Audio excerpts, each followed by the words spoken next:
Oi, minhas cabeleireiras! Meu nome é Bruna Santos. Meu nome é Maeli Santana. Isso aqui é mais um episódio do quadro Café com Bate-Papo, que é um quadro que eu vou fazer a entrevista para sugar um pouquinho dos conhecimentos que ela tem sobre o mundo da beleza, sobre cabeleireiros, sobre mechas, colorimetria, e é isso aí.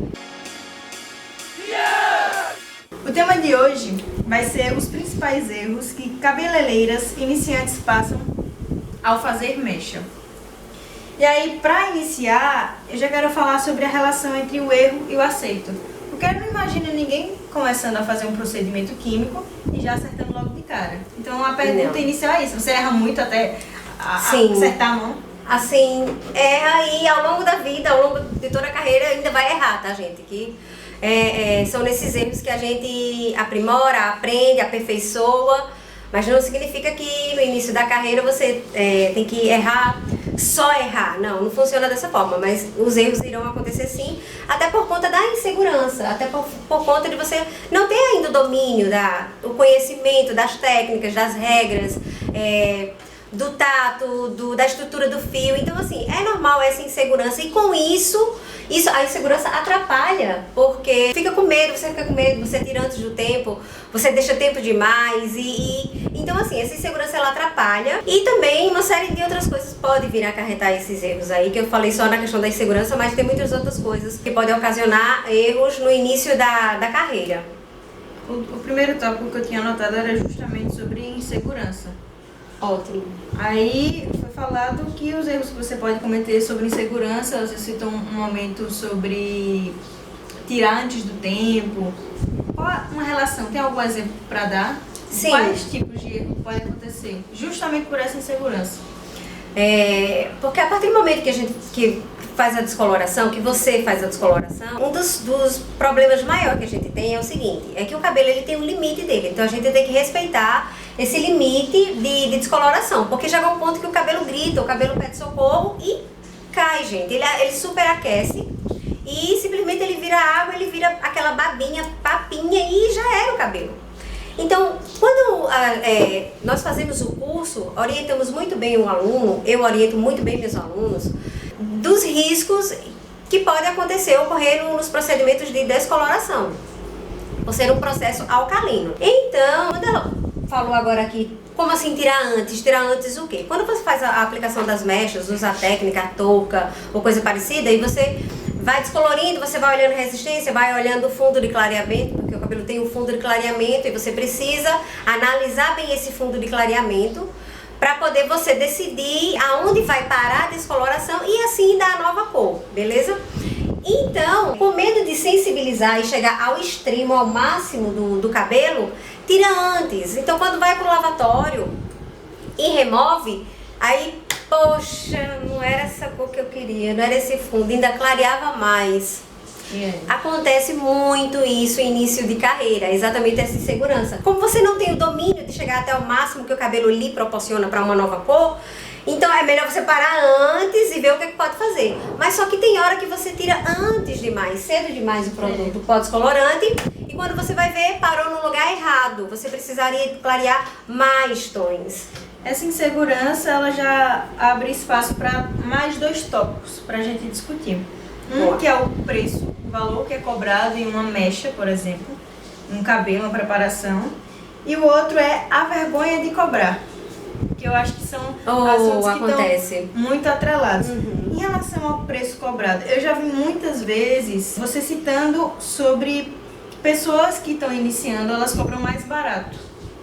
Tem uma relação justamente com a insegurança? Ou por que geralmente cobra mais barato? Essa questão de preço requer uma série de fatores, né? O local onde você vai colocar o seu estabelecimento, o público que você vai atender. Então requer uma junção de alguns pontos importantes na hora de fazer a sua tabelinha de preço, tá? Mas nesse caso, sim, quando você está começando, você começa com um preço bem mais inferior, que é para quê? Para você conseguir pegar o quê? A habilidade, você conseguir dominar a técnica, você conseguir botar em prática todas as regras da colorimetria. Ou seja, quanto mais você produzir, você praticar, melhor você vai ficar. Exatamente. Então, preço tem sim. No início de carreira tem sim essa questão de mesmo com insegurança. E muitos, gente, tá? No início da minha carreira eu fiz isso. Eu cobrava bem baratinho os serviços, mas eu cobrava porque eu queria ficar muito prática, eu queria ficar muito rápida no que eu fazia e eu cobrava bem baratinho para poder adquirir cliente, porque eu dava o meu máximo. Eu atendia aquela cliente por um preço bem mais baixo do que o do mercado, mas eu dava o meu máximo, porque eu sabia que ela ia voltar. E eu sabia que quando eu normalizasse o meu preço, se ela gostou do meu serviço, ela iria continuar comigo. É uma tática de fidelizar aqui. E dava super certo. Então acontece, e eu oriento meus alunos dessa forma, né? Então, se quiser começar com um preço mais inferior, vai fazendo pesquisa. Isso depende também da linha, da marca que vai trabalhar, o local. Mas sim, respondendo a sua pergunta, tem sim a ver com... E sobre a vergonha de cobrar, porque eu sei que tem muita gente que você fica meio, né, vergonhosa de chegar e cobrar. Como é que faz? Principalmente no início, gente, de carreira, dá vergonha mesmo, porque você... Por mais que a gente estude, a gente pratique, a gente ainda acha que não tá pronto, a gente acha que ainda não ficou bom, aí ainda eu vou melhorar, sabe? Então a gente se cobra muito. E isso é uma das coisas que termina acontecendo. É o fato de você dizer, meu Deus, será que 80, será? Aí quando ela pergunta, tá, eu quero fazer mechas, qual é o preço de mechas no meu cabelo? Aí, né, ela toda importante lá se balançando pro seu lado, parecendo um pavão, e você começa a se encolher feito tatu, sem saber dizer já o preço. E assim, isso não deve acontecer. Acontece, mas não deve acontecer. Você deve se impor, você pagou por um curso, você estudou pra isso e você é um profissional. O fato de você se cobrar tanto, não significa que você precisa trabalhar de custo zero, não é assim, gente. Então não tenha. A outra coisa, na hora de falar o preço, já que ela falou de vergonha, na hora de falar o preço, mesmo que você tenha dado um preço mais inferior ao valor do mercado, fale com vontade o seu valor, para que a cliente sinta que é merecedor do que você está cobrando, que você está cobrando um preço mais do que justo. Então, a partir do momento, veja, se você chegar e dizer assim, 80 tá bom, ou se você chegar assim, o seu cabelo é R$90, tranquilo, eu posso fazer por R$90. Então, veja, a postura, né? O outro já se encolheu e fez ainda tá bom. E o outro não, o outro chega e diz, não, o teu cabelo eu posso fazer por 120, se for o caso. Então, saibam se apresentar na hora de cobrar. Não recuem, não se encolham, não se envergonhem, gente. Então, lembre do curso que você fez, lembre dos estudos, lembre da prática, lembre de tudo que você está passando ali para melhor atender esse cliente. Então, não tem que ter essa vergonha. É normal e acontece. Mas quando acontecer, quebra essa barreira, se impõe e dá o teu preço que a cliente vai pagar de boa. Inclusive, se você quer saber mais sobre o mundo de cabelo, desenvolver as suas habilidades e competências, se inscreve aqui embaixo, ativa o sininho, porque esse é o canal certo pra você. É isso aí. Então já falamos sobre insegurança, preço a ser cobrado, vergonha de cobrar, e isso inclui a postura também de como você vai conversar. Que eu acabei de falar, né? E não só na cobrança de preço, viu? Na hora de você fazer um bom diagnóstico com o teu cliente, você tenha postura, você se imponha. Pô, você é ali, você é um profissional, você estudou, você tem um conhecimento, você tem um domínio. Então ele vai querer te ouvir. Então fale com certeza, fale com propriedade. Não fale com palavras soltas, fale com determinância, falem com força, com vontade daquilo que vocês estão fazendo, vão executar a técnica, ou seja lá o que for, qualquer que seja o serviço. Falem com gosto, com vontade, com orgulho, que a nossa profissão é a sua profissão.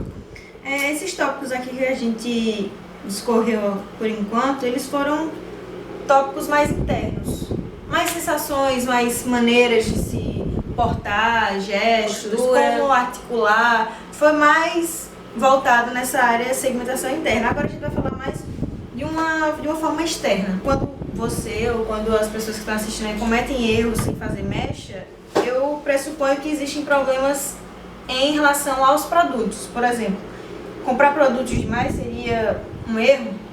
Sim, você ter produtos demais é um erro, até porque você não vai utilizar todos os produtos a ponto de conhecê-los muito bem. Então, o indicado é que você selecione 3 ou 4 linhas no máximo para que você possa comprar para o teu estabelecimento.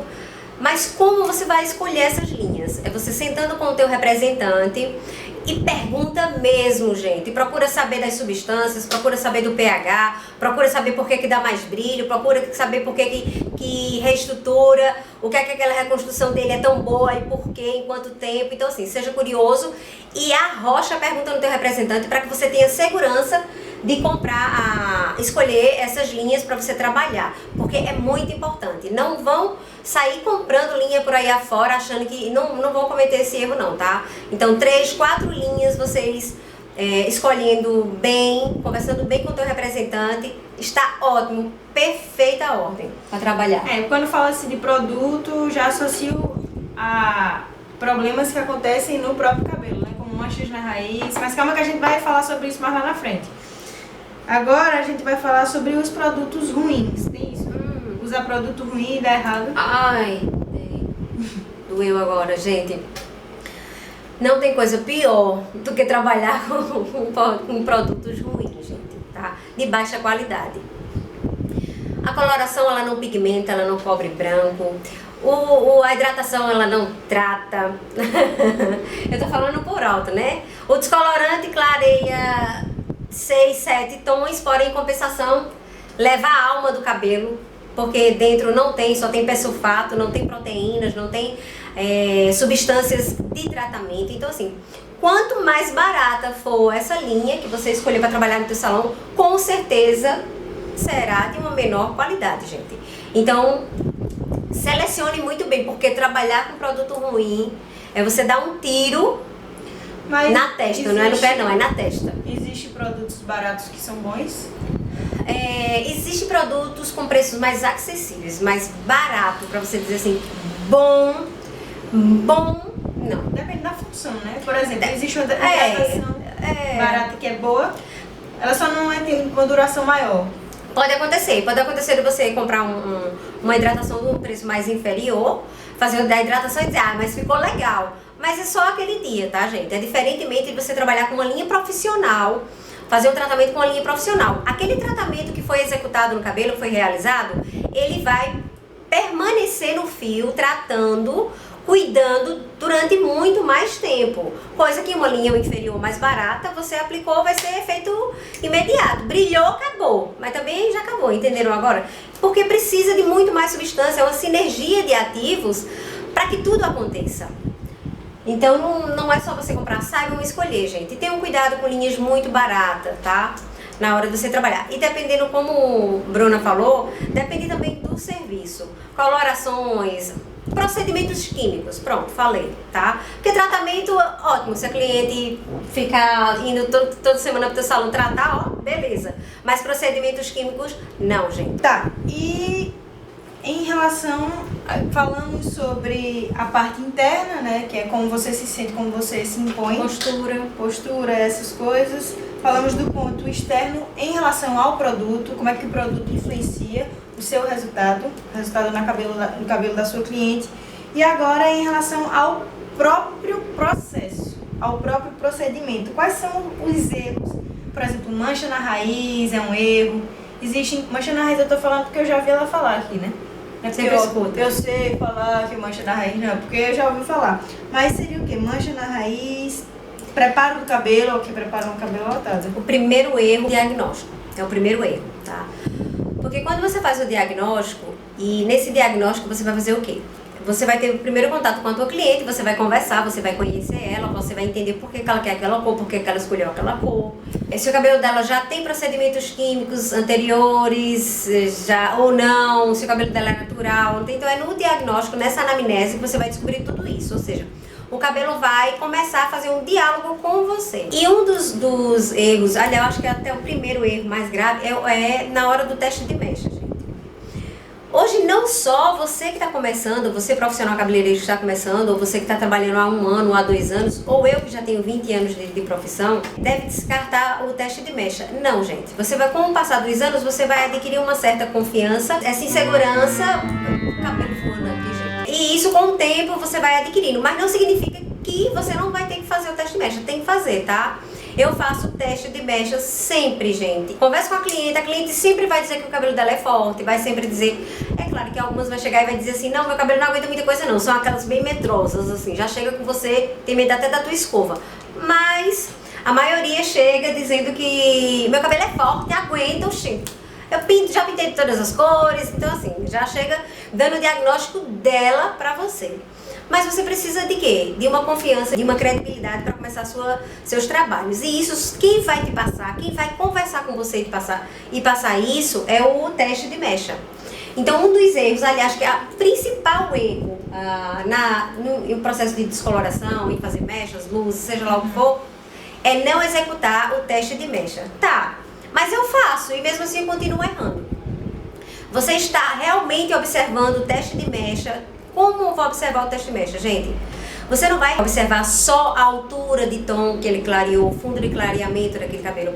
Você tem que analisar a parte principal, que é a estrutura do cabelo. Ele resistiu, a resistência dele, a parte fundamental. Porque se o teste de mecha conversar com você, se o cabelo conversar com você e disser assim, ó, para aí que eu não aguento mais, respeita. Então, muitas pessoas profissionais estão falhando e errando muito porque não estão executando com muita propriedade o teste de mecha. É claro que, mesmo fazendo o teste de mecha, pode acontecer outras circunstâncias perante a descoloração, durante o processo químico, mas se você examinar bem o teste de mecha, elaborar ele bem e estudar ele bem, o cabelo vai conversar com você, você vai poder trabalhar toda a cabeça de uma forma mais segura. Pô, o cabelo aguenta, tá? Então, o primeiro erro é o teste de mecha, é não executar o teste de mecha, ou então executar o teste de mecha rápido, sem esperar o tempo que é preciso. O primeiro erro, então, o teste de mecha, e o segundo erro a falta de teste de mecha, ou então o teste de mecha mal executado. Seria o diagnóstico, o segundo erro?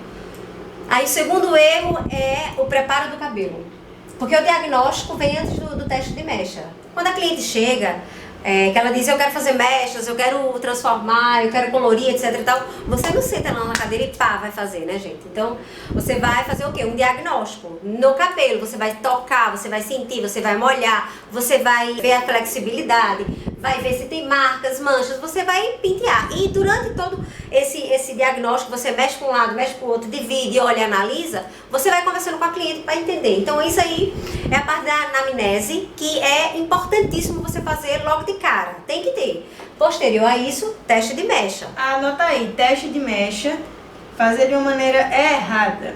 Mas o diagnóstico é importante para... Mas ficou meio confuso esse negócio, não? Não, gente, entendam, vejam bem, o diagnóstico ele é preciso.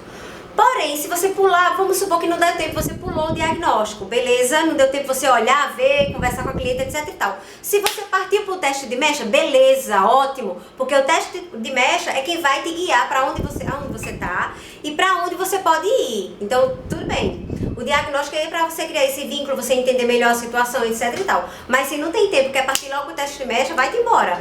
Parte logo pro teste de mecha, que é muito mais importante. Tá, segundo tópico, no caso, preparação do pó. É pó que chama? Da tinta. O segundo pó descolorante. Seria? Tá, mas antes disso, deixa eu falar uma coisa. Gente, uma coisa que é importante também.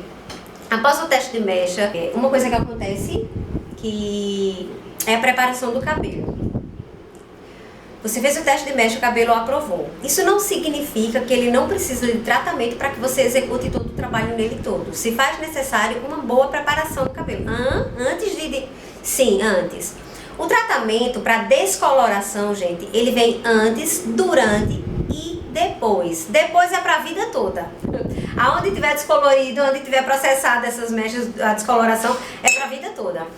Então, fez o teste de mecha, o cabelo conversou com você e diz eu aguento, beleza. Não significa que ele não precisa de proteína, de substâncias para tratar ele durante o processo. Então, antes de executar o procedimento, leva a cliente para um lavatório e lava aquele cabelinho. Gente, não é o couro cabeludo, é a haste. Lava aquele cabelo, remove todos os resíduos de reparador, creme de pentear, sei lá o que danado ela passou no cabelo dela, enfim. Remove e aí sim hidrata e aí sim começa o procedimento. Lembrando que tem que ter tratamento antes, durante e depois do processo. Então, é o segundo erro, é não fazer a preparação do cabelo, fazer uma má preparação do cabelo, certo?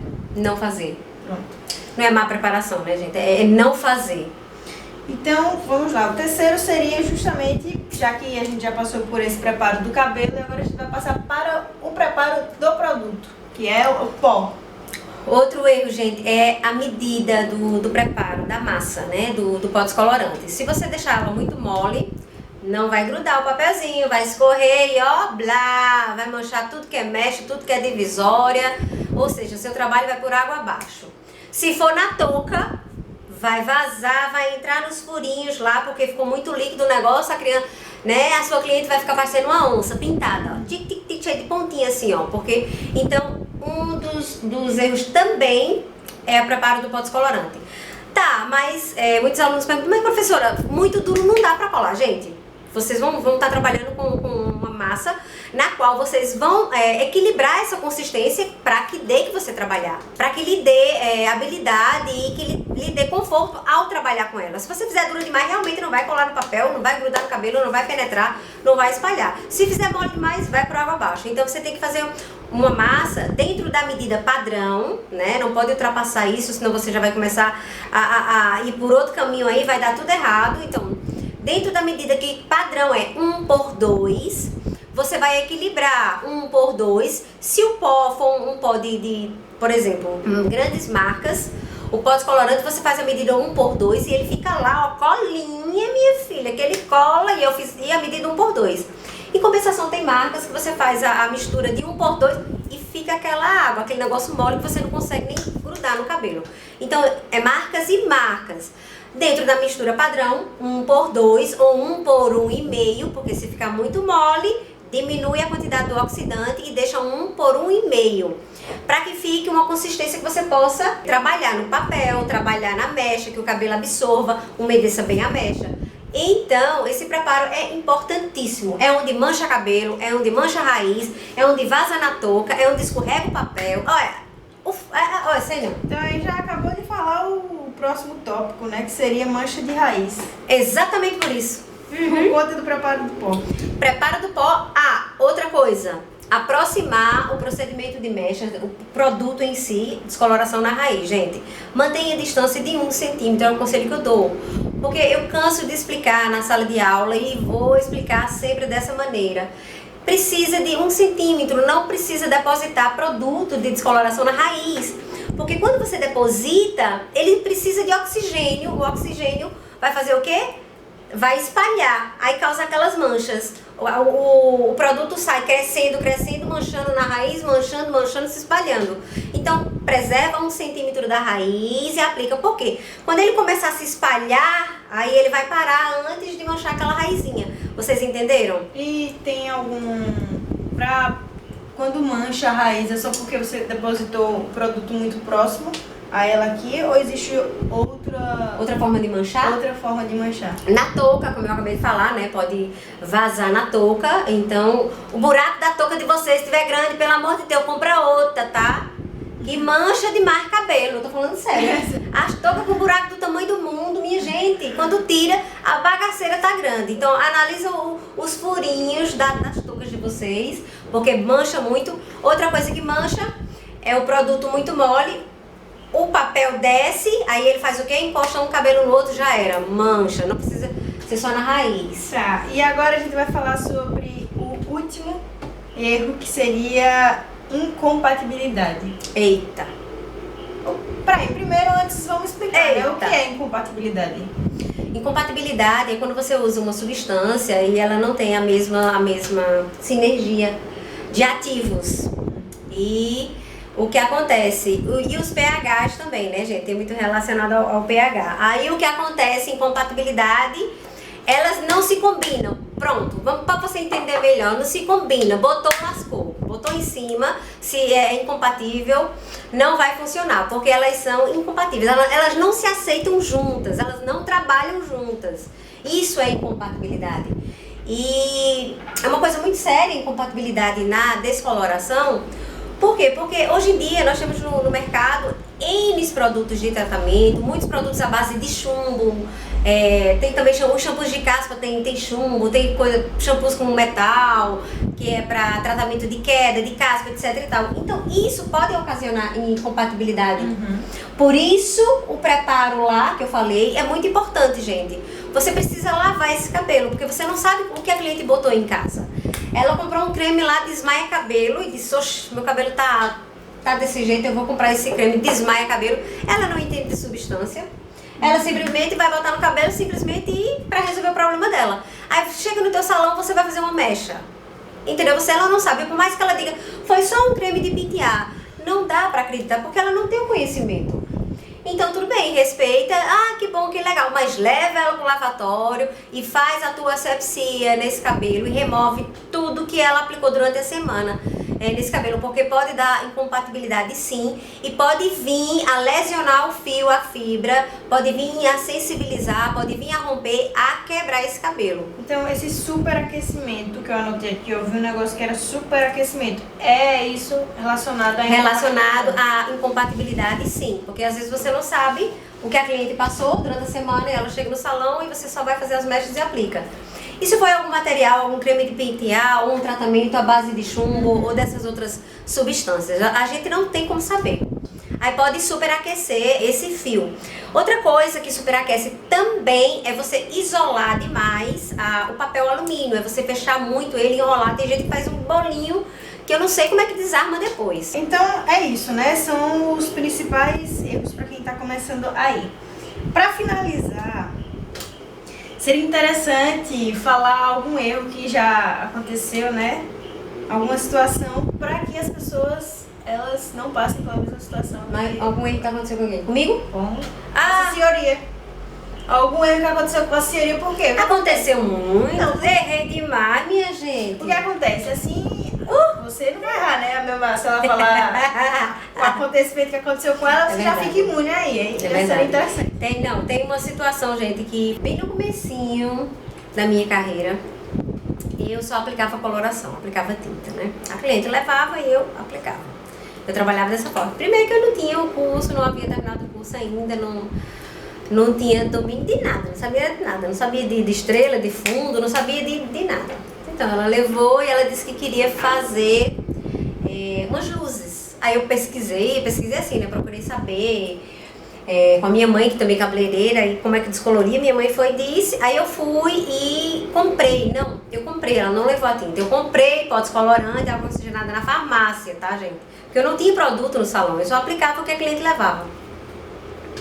Aí coloquei a touca e puxei, né? Puxei bastante fios, porque eu achava que ia, né? Ela queria ficar, né, loira, mas até então eu não tinha entendido o loiro que ela queria.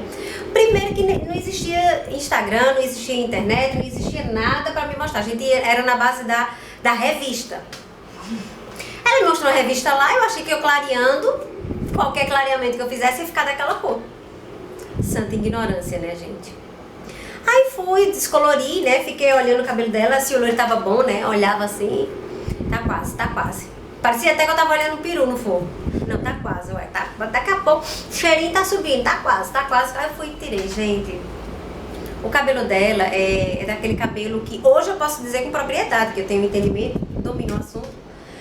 E o cabelo dela é daquelas clientes que clareia assim, ó, rapidinho. Ou seja, o cabelo dela em meia hora, 40 minutos, rapidinho deu a cor. Na minha visão, deu a cor. Quando eu tirei, que levei pro lavatório, e eu olhava, e quanto mais eu olhava, mais meu coração olhava. Um desespero, uma angústia, um negócio subindo e descendo, porque ficou uma cor que eu disse, não, meu Deus, não é loiro isso, não é loiro. Ficou branco, o cabelo dela ficou branco, gente, o cabelo dela, sério, eu não precisei nem tonalizar, ficou branco. Quando tirou, eu disse, não, quando misturar eu acho que vai ficar mais discreto. Ela queria um loiro? Ela queria um loiro, um tom, hoje eu posso dizer que ela queria um dourado, um tom mais pastel, uma coisa mais, gente, hoje o cabelo da mulher é branco. E ela olhava no espelho, aí eu fiz a escova e a angústia subindo e descendo aqui, porque ficou feio, viu? E não, nem tão pouco tava do jeito que ela queria e me mostrou. Quando eu terminei a escova, Aí virei, né, a cadeira, escovei o cabelo dela, ela de costa, ela achando que era pra ter uma surpresa no resultado. E era. Mas era uma surpresa negativa, gente. Quando eu virei, ela... Pronto, aí acabou. Meu mundo desabou aí, né? E ela... O que foi isso, meu cabelo? Maeli, pelo amor de Deus. O que foi isso? E eu já comecei a me angustiar ainda mais, desesperar com ela. Gente, ela ficou parecendo a bruxa de 71, sem mentira nenhuma, o cabelo ficou daquela cor. E eu disse, meu Deus, aí ela, por que ficou assim? E eu fazia, eu não sei não, porque ficou assim, não sei, acho que foi o produto. Eu não sabia, desesperada, era ela chorando de um lado e eu chorando do outro. Ela disse, quando eu cheguei em casa, meu marido vai perguntar com que desgraça foi que eu fiz no meu cabelo, não sei o que, meu Deus, e agora? Acabei com o casamento da mulher. Senhor. Aí ela disse, agora? Eu disse, não sei. Gente, eu não sabia corrigir, eu não sabia nem o porquê que tinha acontecido aquilo. Aí fui, não dormi naquela noite, né? A noite em claro, pensando que acabei com a vida da mulher, né? Porque se eu fiquei naquele estado, imagina a cliente. Aí ela disse, agora, eu disse, ó, amanhã de manhã, antes de tu ir trabalhar, tu compra um chocolate na farmácia, uma coloração chocolate, qualquer cor de chocolate, e traz de 5 horas da manhã e eu aplico. Minha gente, me salvou, bonito isso. A cliente não voltou mais não, até hoje, eu não sei que fim levou, mas do chocolate foi pra lá, foi longe e pensa na experiência, gente. Não é boa não, viu? Então essa aí já é o aprendizado que foi. Qual foi o aprendizado tirado disso aí? Não o resultado da O resultado é não fazer o que você não sabe, gente. Eu não fazer o que não sabe. Não fazer o que você não sabe. Não é que você não vá fazer. Se você está fazendo o seu curso, você está estudando para isso, você vai executar e você vai adquirir confiança ao fazer. Só que eu nunca tinha feito. Gente, eu vou dar só um exemplo a vocês. Na época, minha mãe foi cabeleireira muitos anos atrás, muitos anos atrás. E a técnica que elas usavam era só de botar touca, descolorir, etc e tal. Não tinha esse estudo que a gente tem da estrela de Oswald, de fundo de clareamento, altura de tom. Não tinha isso. É tanto que eu perguntava à minha mãe, me diga uma coisa, por que descolore e fica assim? Porque clareia. Era a resposta que ela me dizia. Eu disse, não, vai ter que ter. Ele deve entrar aí no cabelo, mas como é que entra no cabelo? Por causa das escamas, que na época ela falava escamas. E ela não sabia me passar. E as escamas seriam o quê? As cutículas. Porque peixe, né, se assemelha, na verdade. E ela não sabia. Eu disse, por que quando pinta o cabelo da cor do meu, eu dizia a ela que eu não sabia dizer a altura de tom, né, 5, 6. Aí eu dizia, por que quando pinta fica vermelho? Se eu colocar uma tinta tal, vai ficar vermelho. Porque entra o pigmento e fica no cabelo. Então, assim, ela não tinha esse conhecimento técnico mais profundo. E foi ela que me orientou a fazer a descoloração da mulher lá, tá? Eu com meu salãozinho lá na garagem, lá. Só uma cadeira, um lavatório, um espelho pequenininho. Que só cabia eu e ela chorando. Depois, arrependida, eu não dormi, não jantei, que eu perdi a fome logo. E, gente, olha, horrível, uma sensação horrível. Que eu sei que não vai acontecer com vocês, né? Hoje em dia vocês têm o conhecimento, você tem, você pode pesquisar, você tem como buscar, você pode entrar em contato com pessoas. E na época nem telefone tinha pra isso, né, gente? Então era na sorte e a misericórdia divina. Então o aprendizado final, gostei de lembrar. Não preste serviço que você não sabe, né? Se não fez ainda, por favor. Se não fez ainda. Não diga que sabe, sem saber. Então por hoje é só, gente. Até a próxima. Só porque a brincadeira tava ficando boa. Se você gostou, se inscreve aqui, ativa os sininhos de novo. Isso é importante. Por que isso é importante? Por que é importante as pessoas se inscreverem? Se inscreverem? E ativar o sininho? Como é que elas vão ficar sabendo dos novos conteúdos? Que tá aí bombando, tem tanta novidade vindo aí, gente. Corre, se inscreve aqui, ó, ativa o sininho, porque vocês vão ser avisados assim que esses vídeos forem lançados, tá certo? Outra coisa, já passou por alguma experiência dessa, assim, legalzinha, feita essa minha, que eu já passei muitos anos atrás, já passou por alguma coisa parecida? Comenta aqui embaixo que eu quero ler a sua experiência também. Eu quero saber o que foi que você sentiu. Compartilha comigo, tá certo? Acho que vai vir muita história boa. Oba! Pois é, gente. Então, um cheiro. Tchau, tchau. Beijo! E Até a próxima.